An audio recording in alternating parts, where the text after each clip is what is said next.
And tonight, the Anglican Church of Kenya is calling on President William Ruto and his deputy Gachagua to end the wrangling in the presidency and embrace dialogue to resolve their differences.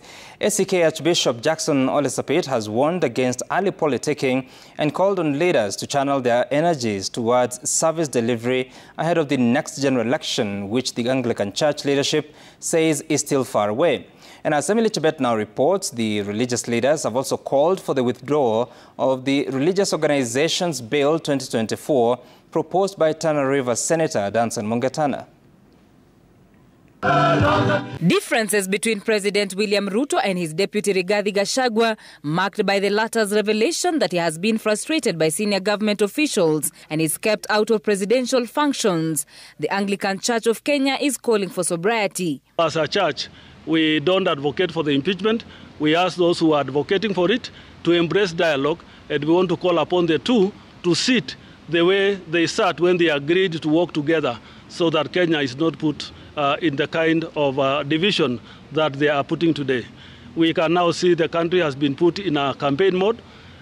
We are not ready for campaign mode. It is still very far.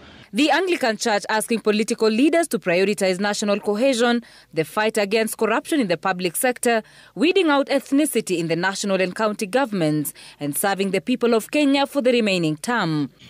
The clergy expressing concern about unrepresented wards and constituencies due to the absence of an electoral body. I think the priority the country needs to engage in is to get into a serious discussion of putting an IBC in place and in time. Actually, what we are advocating here, put them in time for them to be able to prepare to handle an election. If we wait until very late, we shall have an ill-prepared IBC to manage an election.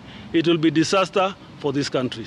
The Anglican Church joins other churches who have come out to reject the Religious Organizations Bill 2024 proposed by Tana River Senator Danson Mungatana.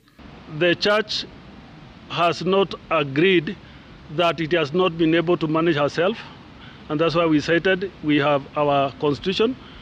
It is enshrined in the constitution that there is freedom of worship in this country, and therefore there was no public participation, that the church was involved in looking at what is in that bill, and our take is that that bill be withdrawn and any discussion need to involve the church.